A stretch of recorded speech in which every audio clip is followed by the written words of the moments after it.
AKBP, GKI itu banyak. Terus ditanya lagi, kalau orang Metodis, malaikat saya mau tanya, kalau orang Metodis ada nggak di neraka? Malaikat itu bilang paling banyak katanya. Sedih dia. Dalam keadaan sedih itu lalu malaikat bilang sama dia, Mas bro, katanya gitu, jangan sedih. Ayo saya bawa. Dibawalah dia ke suatu tempat yang indah sekali. Di sana hanya terdengar pujian seperti kita pujian tadi itu. Bagus sekali puji-pujiannya. Holy, holy, katanya. Bilang kudus, kudus. Engkau Allah Maha Kudus, layak dipuji, layak disembah. Lagu puji-pujian. Lalu dia tanya, malaikat, orang Pantai Kosta ada nggak di situ? Dia tanya, ini apa? Ini sorga katanya. Orang Pantai Kosta ada nggak di sini? Malaikat itu bilang, nggak ada, nggak ada. Dia tanya orang Kemin, orang GKI, orang GPIB, nggak ada. Lalu dia deketin, Mas bro, malaikat, kalau orang Metodis ada nggak di situ? Malaikat bilang nggak ada. Sedih dia. Lah terus itu siapa yang menyembah Tuhan itu? Kalau tidak ada orang Pantai Kosta, tidak ada orang gereja Protestan, tidak ada gereja yang lain, tidak ada jemaat saya, itu siapa? Malaikat bilang, itulah orang-orang yang percaya kepada Tuhan dan melakukan firman-Nya. Jadi jangan kita bangga kalau kita orang Pantai Kosta pasti masuk sorga. Siapa yang jamin orang Pantai Kosta masuk sorga? Tetapi Yesus berkata, yang berbahagia adalah orang yang mendengar dan yang melakukan. Firman Tuhan sudah jelas mengatakan, berilah jangan dengan terpaksa. Dan dalam ayatnya, ayat ucapan syukur yang kita lihat dari kitab Ulangan, di mana disebutkan dalam kitab Ulangan ucapan syukur itu mengatakan orang Israel mengadakan perayaan, dan salah satu perayaan yang mereka lakukan adalah perayaan dalam Ulangan pasal 16 ayat 16, 3 kali setahun setiap orang laki-laki di antaramu harus menghadap hadirat Tuhan Allahmu ke tempat yang dipilihnya, yakni pada hari raya roti tidak beragi, pada hari raya 7 minggu, pada hari raya pondok daun. Janganlah menghadap hadirat Tuhan dengan tangan hampa, tapi masing-masing dengan sekedar persembahan sesuai dengan berkat yang diberikan kepadamu oleh Tuhan Allahmu. Jangan menghampiri hadirat Tuhan dengan tangan hampa. Lalu disampaikan lagi, berikanlah persembahan. Yang saya perhatikan dan kita sama-sama melihat bahwa besok sudah berakhirlah masa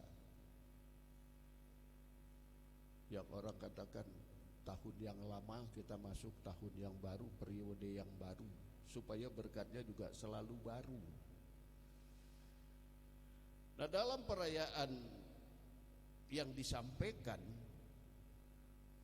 kepada Musa dalam kitab Ulangan tadi, ditekankan agar mereka umat Israel memberikan persembahan.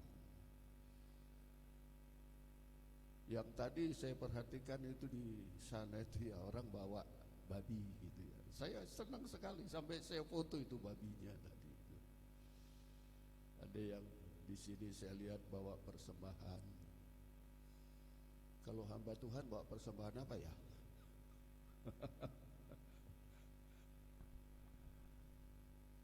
Nah, lalu dikatakan bahwa persembahan itu juga harus dibagi-bagi kepada hamba Tuhan, kepada orang Lewi, kepada anak yatim piatu, janda-janda. Nah, sebagai orang yang berpenghasilan, yang bekerja, firman Tuhan tadi mengatakan, janganlah engkau menghampiri hadirat Tuhan dengan tangan hampa. Itu kata firman Tuhan. Kita percaya enggak?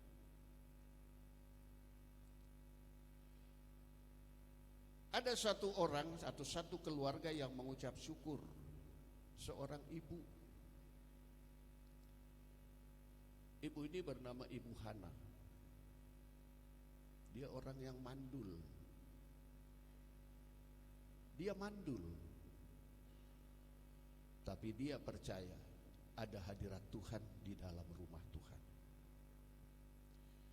Kalau kita baca sejarah Ibu Hana ini dalam kitab 1 Samuel pasal yang pertama,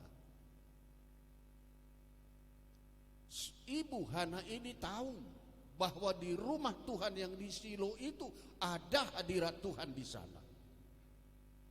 Supaya jemaat juga mengetahui, semua orang mengetahui, di dalam rumah Tuhan hadirat Allah ada di sana. Hadirat Allah ada di sini.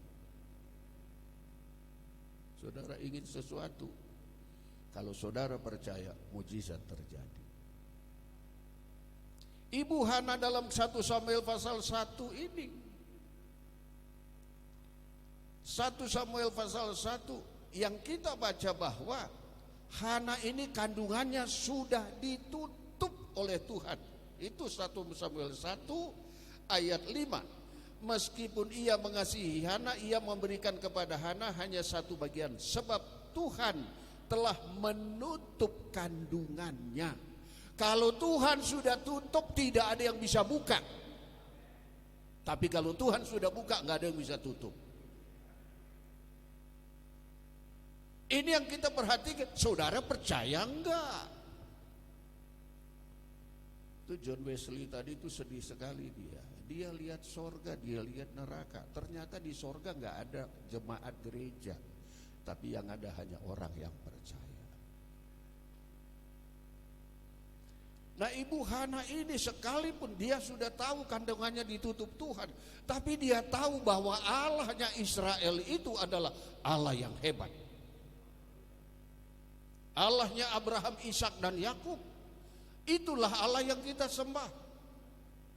Allah yang kita sembah itu memang nyentrik. Saya bilang nyentrik.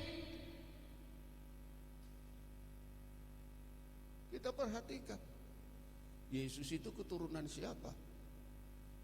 Dari Adam, Abraham, sampai kita lihat ke Daud. Lalu perempuan yang itu Betseba. Kemudian kita lihat lagi yang lain-lain, keturunan Yesus itu keturunan siapa? Kita lihat orang yang di kota Yeriko. Masih ingat siapa perempuan itu?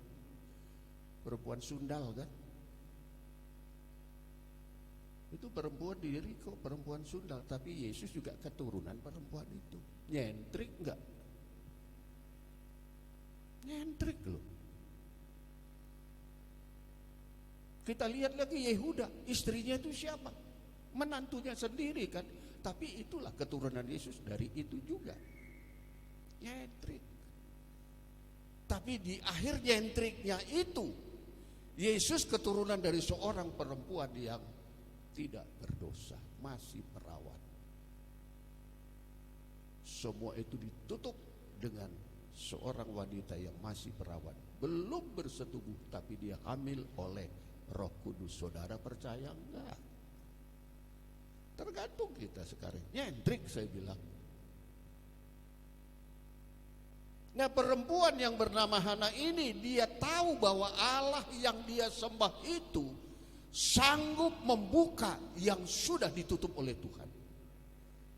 Untuk itu dia pergi ke satu tempat di mana Tuhan diam di sana. Itulah rumah Tuhan di Shilo. Kalau ada orang di Siau ini yang butuh pertolongan, ingin mujizat Tuhan, berlutut di sini, saya yakin dia dapat mujizat Tuhan. Nah, ini yang kita perhatikan, dia datang ke sana. Ayat yang ke-9. Suatu kali setelah mereka habis makan dan minum di Silo, berdirilah Hana sedang Imam Eli duduk di kursi dekat pintu bait suci. Dan dengan hati pedih ia berdoa kepada Allah, kepada Tuhan, sambil menangis terseduh-seduh. Kemudian bernasarlah ia dan seterusnya. Sesungguhnya bila engkau memperhatikan hambamu ini, katanya, lalu memberikan seorang anak laki-laki. Kemudian kita lihat ayat 12. Ketika perempuan itu terus menerus berdoa di hadapan Tuhan, maka Eli mengamat-amati perempuan itu, mulut perempuan itu. Dan karena Hana berkata-kata dalam hatinya, dan hanya bibirnya saja yang bergerak-gerak. Kita lihat Hana berdoa gak ngomong, cuma bibirnya yang bergerak-gerak. Tapi Tuhan tahu. Nyentrik gak ada suara keluar, tapi Tuhan tahu. Dan akhirnya kita tahu, kita lihat sama-sama, setahun kemudian mengandunglah Hana. Itu dalam ayat yang ke-20. Maka setahun kemudian mengandunglah Hana. Setahun. Itu kan hulu hasil setahun yang lalu, setahun sekarang. Sudah setahun menghasilkan. Kita lihat perempuan Ibu Hana itu berdoa, mulutnya komat kamit. Yesus naik ke sorga, dia berkata, aku pergi tapi aku tidak, aku minta kepada Bapa, akan ada yang menyertai kamu sampai selama-lamanya, yaitu Roh Kudus. Paulus katakan tubuh kita adalah bait Roh Kudus. Berarti Yesus itu yang menggantikan Roh Kudus ada di dalam kita. Sekarang kita introspeksi, masih ada enggak Roh Kudus di situ? Makanya Hana berdoa dengan mulutnya yang komat kamit. Karena dia percaya doanya sungguh luar biasa. Setahun kemudian mengandunglah Hana. Lalu setelah dia mengandung, dia lahirkan seorang anak laki-laki, diberi nama Samuel. Ayat ke-21. Elkana laki-laki itu pergi dan seisi rumahnya mempersembahkan korban sembelihan tahunan dan korban nazarnya kepada Tuhan. Ini korban tahunan tuh. Kita lihat korban tahunan.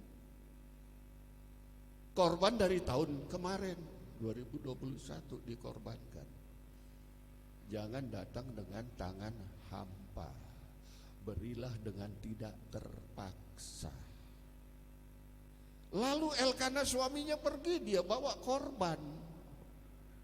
Sementara Hana belum lagi datang ke rumah Tuhan, karena dia harus menyapih anaknya dulu. Dan akhirnya kita lihat ayat yang ke-24. Setelah perempuan itu menyapi anaknya, dibawanyalah dia dengan seekor lembu jantan. Tadi di sana seekor babi. Dibawa korban itu, anaknya dibawa, korbannya juga dibawa, lembu jantan. Bukan hanya itu, dan sebuyung anggur. Di situ juga ada apa itu? Bukan sebuyung lagi tuh, bergalon-galon minuman itu. Dibawa itu sebagai korban dengan seekor lembu jantan berumur 3 tahun, tepung eva tepung dan sebuyung anggur, lalu diantarkan ke dalam rumah Tuhan di Silo. Diantarkanlah ke dalam rumah Tuhan di Immanuel Babali. Haleluya. Diantarkanlah itu. Lalu kata Hana, ayat 26. Lalu kata perempuan, mohon bicara Tuanku, demi Tuanku hidup. Akulah perempuan yang dahulu berdiri di sini dekat Tuanku untuk berdoa kepada Tuhan. Untuk mendapat anak inilah aku berdoa dan Tuhan telah memberikan kepadaku apa yang kuminta daripadanya. Maka aku pun menyerahkannya kepada Tuhan. Dia dapat anak, dia serahkan kepada Tuhan. Dia dapat berkat, saudara-saudara dapat berkat, diserahkan kepada Tuhan. Haleluya. Ibu Hana, kita perhatikan, udah dapat anak. Kalau sudah dapat berkat begitu, boro-boro orang mau. Betul apa betul? Anak satu loh. Dia pengen dapat anak sudah berapa puluh tahun, sekarang dia dapat anak. Tapi dia orang yang percaya kepada Tuhan. Kalau aku kasih sama Tuhan, pasti Tuhan ganti. Karena Tuhan tidak pernah berhutang kepada orang percaya. Amin.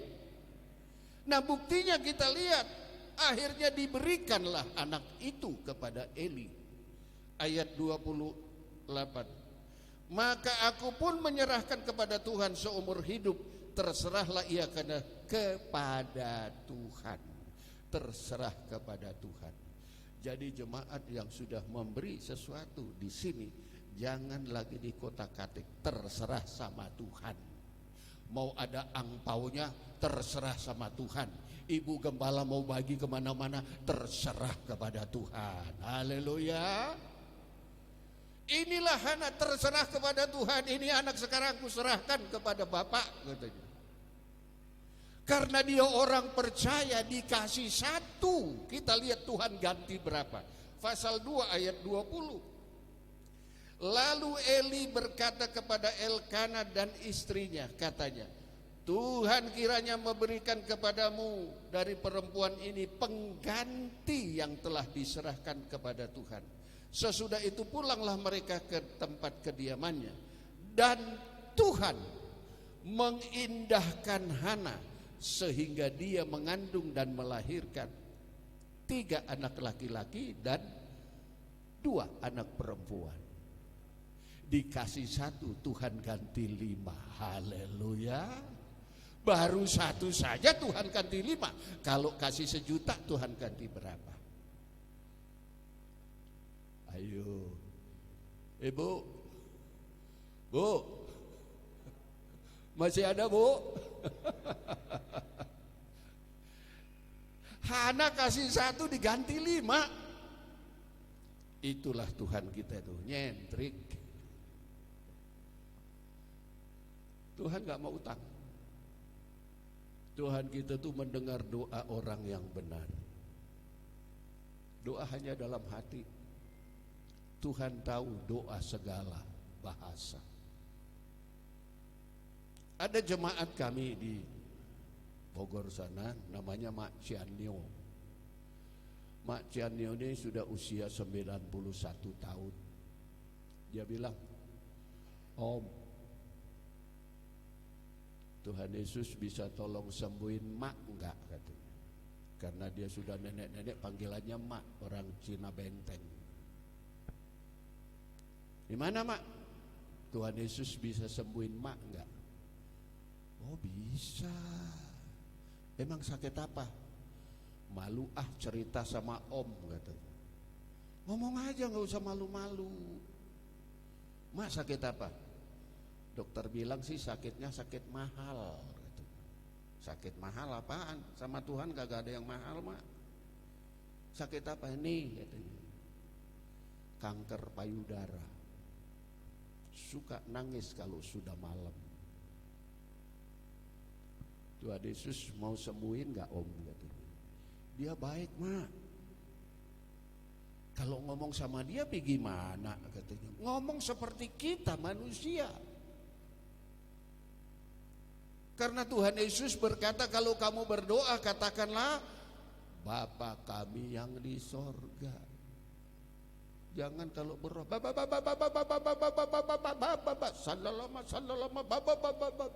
Tuhan juga bingung, lu ngomong apa sih?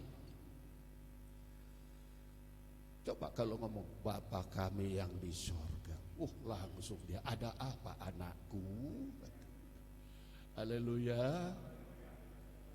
Kita dengar apa kata firman Tuhan. Lalu dia bilang, terus pergi mana om ngomongnya? Sama kita ngomong begini. Kapan ngomongnya? Sekarang kalau mak pengen sembuh ngomong aja sama dia. Oh begitu ya? Iya. Udah mak doa sekarang. Ya deh katanya. Dia ngomong, dia doa. Tuhan Yesus, gua tahu lu baik kata si om. Polos loh dia. Tuhan Yesus, gua tahu lu baik kata si om. Nih teteh gua lagi sakit, tolong sembuhin ya. Makasih. Polos doanya tuh. Saya ingat itu doanya. Tuhan Yesus, gua tahu lu baik kata si om. Ya karena dia orang Cina ngomong lu gua tuh. Betul kan? Nah kita kan kau baik Tuhan, aku begini kan begitu. Orang Cina begitu, lu baik kata si om. Nih tetek gua lagi sakit, tolong sembuhin ya. Makasih katanya. Udah om ya, udah pulang nih. Pulang aja, dia pulang ke rumah. Sorenya sebelum maghrib, mak itu datang. Am, ada apa mak? Katanya. Mak udah kagak sakit lagi. Haleluya. Oh Tuhan Yesus baik. Dia mengerti bahasa, kan itu lagu kita. Dia mengerti bahasa. Tetesan air mata waktu badai menyerang dan gelombang menyerang, Tuhan Yesus setia. Mak itu dikabulkan doanya. Dari situ dia langsung bersaksi, "Weh, sini, gua mau kasih tahu Tuhan Yesus baik. Nih gua punya penyakit sekarang udah hilang. Kalau lu sakit datang kemari." Gitu. Akhirnya sekampung bertobat. Nenek-nenek yang bersaksi. Mari kita sebagai hamba Tuhan, kita cuma bersaksi yang baik saja bahwa Yesus itu luar biasa. Nah kita perhatikan Hana, orang yang begitu mengasihi Tuhan, dia percaya firman Tuhan. Dia minta, dia dikasih, sekarang dia janji sama Tuhan. Kalau engkau kasih sama aku anak, aku berikan sama Tuhan. Bagaimana kita kalau sudah kita janji sama Tuhan? Kalau kita dikasih, apa kita mau melakukan janji itu? Ada orang dulu, ini sekitar 20, hampir 30 tahun kali. Dia bilang, "Pak Karel, Bapak lagi bangun gereja." "Iya." "Itu atapnya dari apa?" Saya bilang, "Genteng." Zaman dulu kan genteng atap, belum ada seperti sekarang ini kan genteng. "Sudah, nanti genteng dari saya." "Berapa banyak?" "Sekitar 5.000. "Udah, dari saya gentengnya nanti 5.000. Tapi tolong doakan ya usaha saya. Bapak nanti datang ke kantor berdoa." Saya datang ke kantor berdoa. Sampai sekarang gentengnya juga nggak tahuan kemana. Itu gereja sudah diganti. Dia nasar, kalau perusahaan saya berhasil ini nanti genteng saya kirim. Janjinya nggak ditepati, apa yang jadi? Usahanya hancur. Hati-hati. Lagu sekolah minggu. Hati-hati menggunakan mulutmu. Jangan suka bicara yang jahat. Itu kan lagu sekolah minggu. Kita bilang mata Tuhan di segala tempat mengawasi orang yang baik dan yang jahat. Mata Tuhan, telinganya juga ngedenger. Hana ini tahu Tuhan melihat dan Tuhan mendengar. Maka ketika dia berdoa dengan bibir yang komat kamit, Tuhan mendengar. Inilah doa orang yang benar. Hanya air mata, hanya bibirnya. Mari kita belajar untuk percaya akan janji Tuhan. Kalau kita mau memberi kepada Tuhan, mari kita belajar memberi. Ini sekarang kan sudah akhir bulan, besok sudah Imlek. Bukan besok ya, tanggal 1 ya. Kalau Imlek biasanya saya di rumah udah tenang itu, karena jemaat kan orang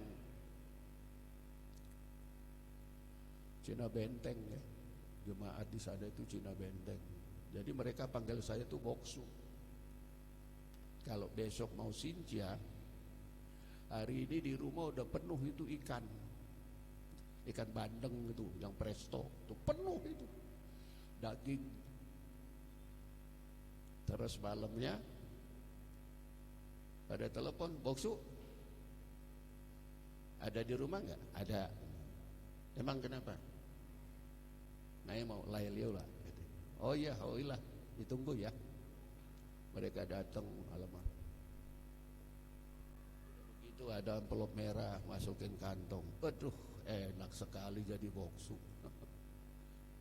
Karena mereka apa? Mereka ingat sudah 1 tahun mereka ini memberikan kepada orang tua. Mereka ingat tidak akan datang dengan tangan hampa. Jadi pada waktu tahun baru, nah itu kan tahun baru tanggal ini, Sincia itu kan. Mereka langsung boksu kiong-kiong, penuh kantongnya. Kemarin saya mikir-mikir, waduh, saya Sinciaan nggak di Gunung Sindur ini. Siapa yang ngasih angpau sama saya? Mikir saya, nggak ada yang ngasih angpau ini. Di Siau nggak ada saudara saya kan gitu. Nah, saya dikenal oleh mereka seorang hamba Tuhan, gembala. Karena mereka nganggap saya itu juga orang Chinese. Jadi mereka selalu tanya, itu si Om apa sih itu, sehnya apa? Sehnya Li gitu. Oh iya, namanya Karel tuh Li, sehnya gitu. Terus panjangnya apa? Li Chong A katanya. Saya kan si Li Tong A. Jadi marga saya Li Chong A. Hanya mereka panggil boksu. Kebetulan istri saya marganya kan Tan, tapi sudah almarhum sekarang. Menantu saya yang satu marganya Kue, yang satu Lim. Cucu saya yang besar persis seperti yang pimpin pujian tadi. Tadi lagi makan saya bilang, muka cucuku sama dengan kamu, saya bilang. Cucu yang kedua persis seperti yang Tamurin tadi di gereja sana. Saya lihat kok jadi ingat cucu saya terus ini. Jangan-jangan mereka mikir itu, engkong katanya mana itu angpaunya, kan biasanya itu datang ke engkong papai kan gitu, dapat angpau. Yang kita ingat ucapan syukur gitu. Awal tahun ini kan ucapan syukur. Jangan dengan tangan hampa. Saya bersyukur sekalipun saya nggak dikasih angpau, tapi saya sudah dikasih nginep 2 malam. Luar biasa. Tolong sampaikan Ibu Gembala, terima kasih. Tempatnya sangat bagus, persis seperti yang di rumah kan gitu. Persis seperti doa saya. Saya ingin kalau saya nginep itu harus ada air panas. Saya udah hampir 30 tahun mandi selalu pagi, siang, sore itu selalu air panas.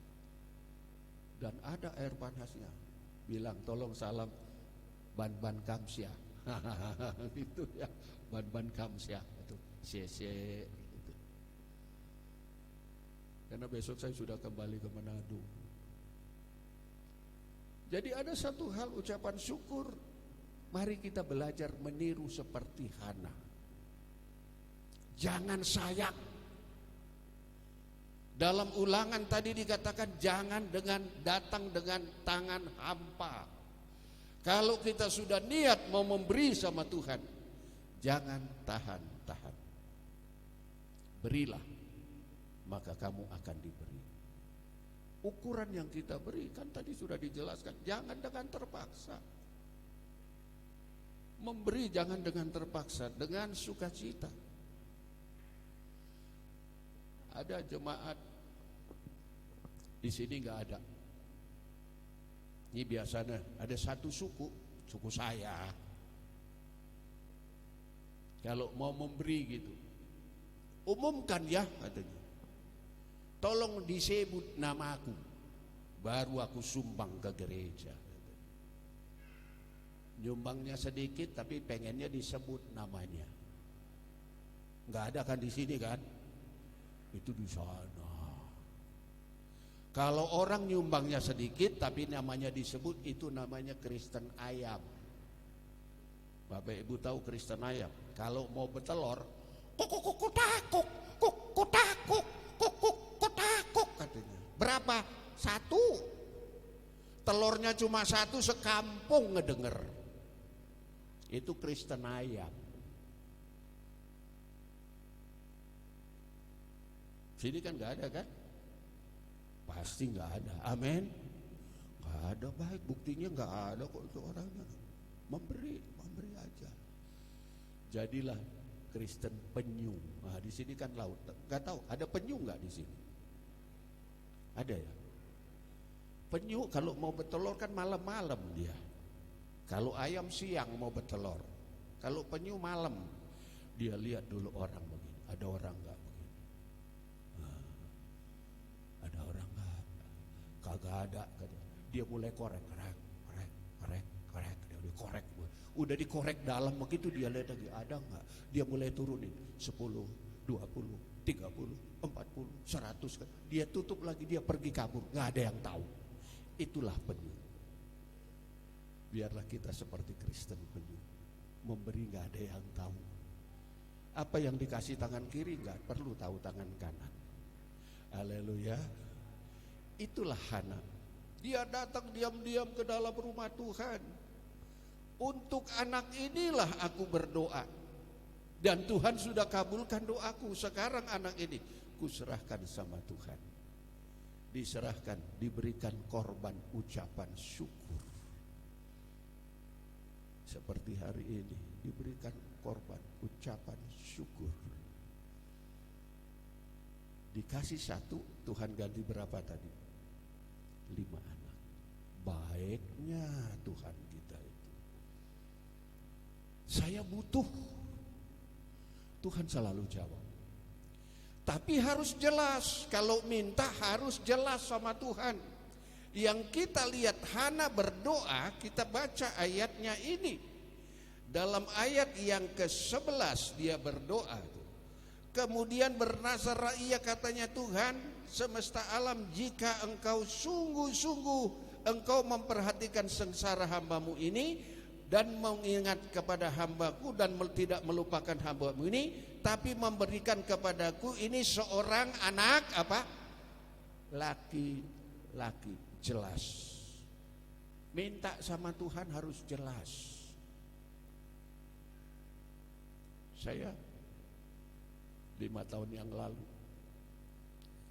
saya bilang sama Tuhan, Bapak, mobilku sudah mulai kurang bagus, mau diganti. Tolonglah saya kasih mobil yang baru untuk operasional.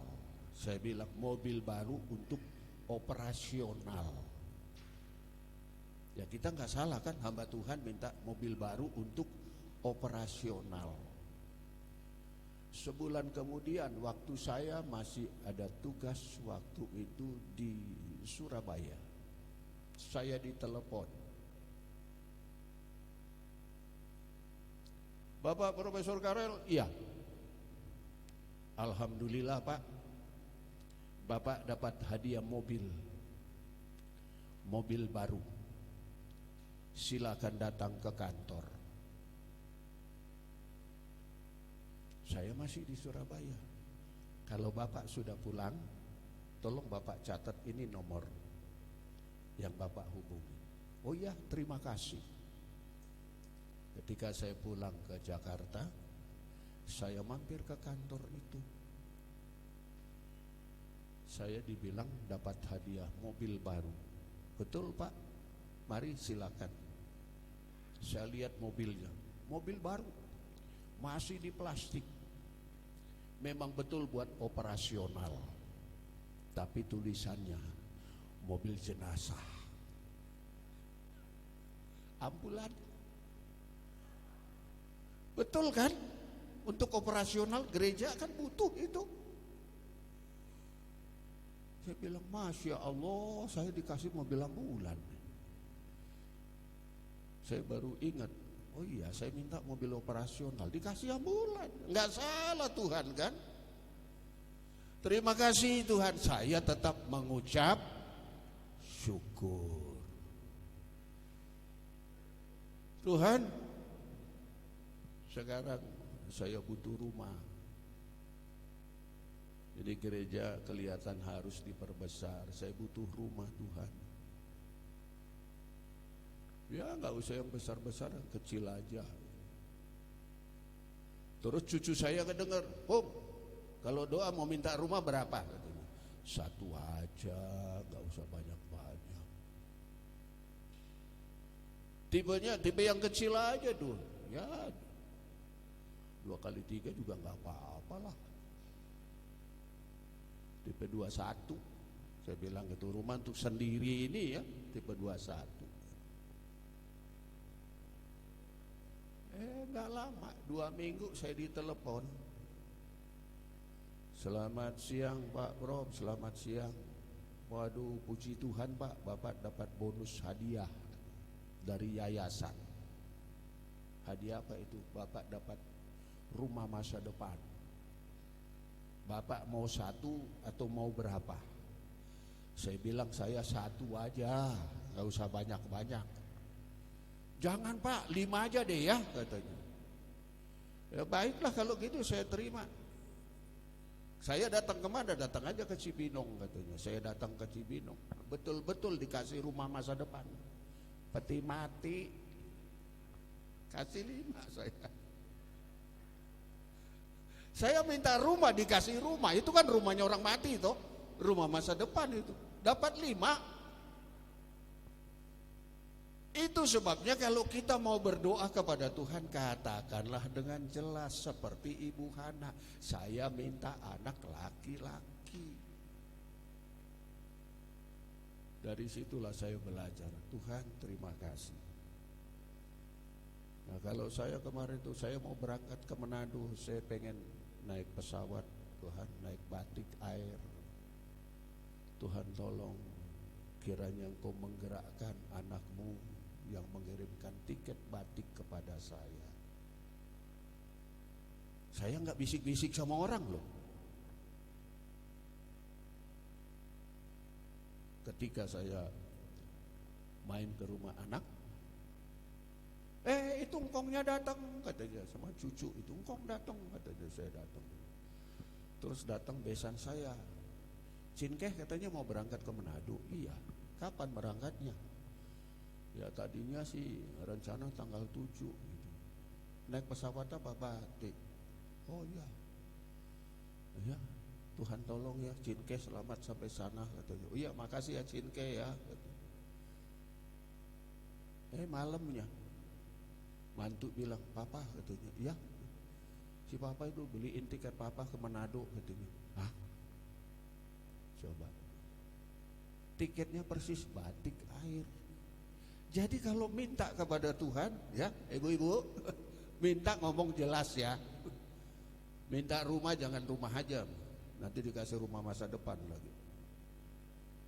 Minta rumah buat tinggal kami bersama-sama, suami istri anak-anak, itu kan jelas gitu. Mau minta mobil, bilang aja mobilnya merek apa gitu kan, merek Innova, merek Avanza gitu. Inilah Ibu Hana. Jadi kita sebagai anak-anak Tuhan, bahwa Allah kita itu, Tuhan kita itu luar biasa. Dia mendengarkan segala bahasa.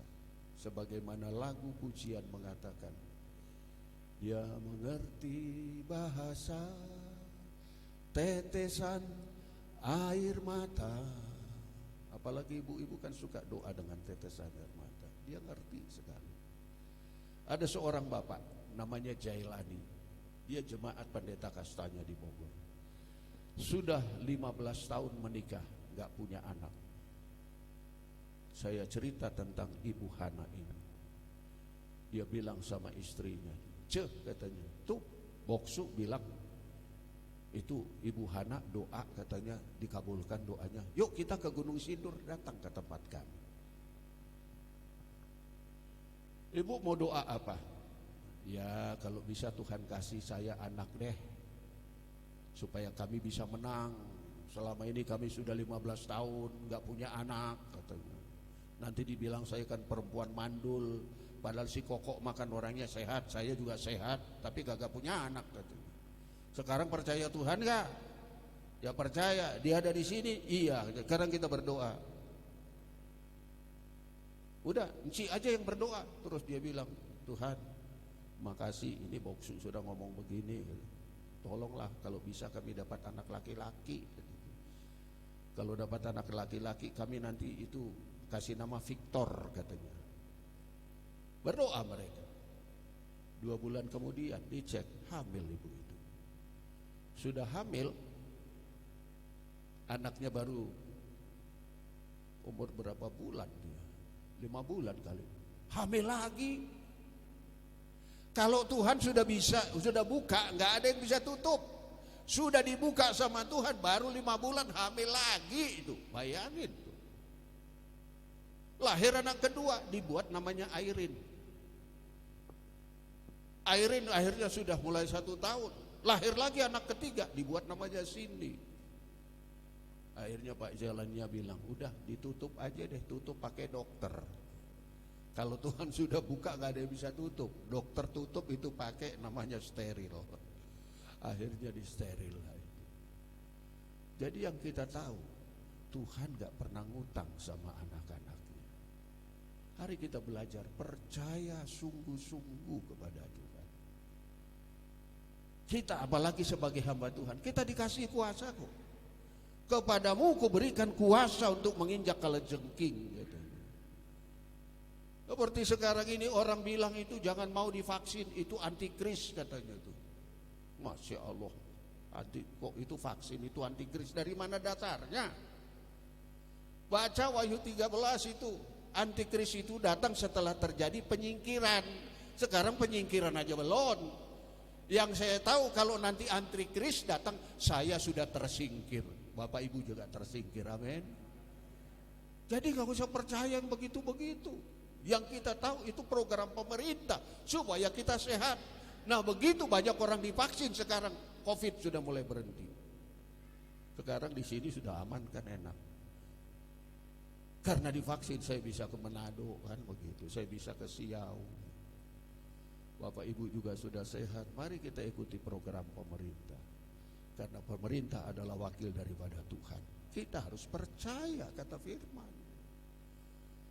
Saya sedikit pun tidak ragu-ragu akan firman Tuhan ini. Kemanapun saya pergi, saya hanya ceritakan, ini loh kabar baik, bahwa Tuhanku itu baik. Yesusku selalu menjawab doaku, mendengar doaku. Karena di dalam diriku tidak ada keraguan-raguan sedikit pun.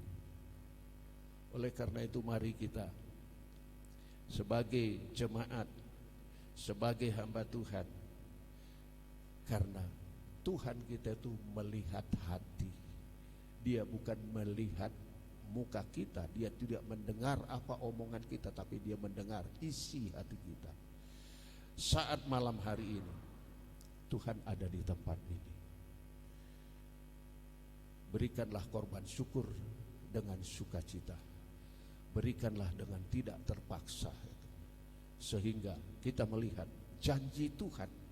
Maka dia, kalau engkau dengar sungguh-sungguh firman yang kusampaikan kepadamu hari ini, kata Tuhan melalui Musa, maka aku akan memberikan kepadamu hujan awal dan hujan akhir.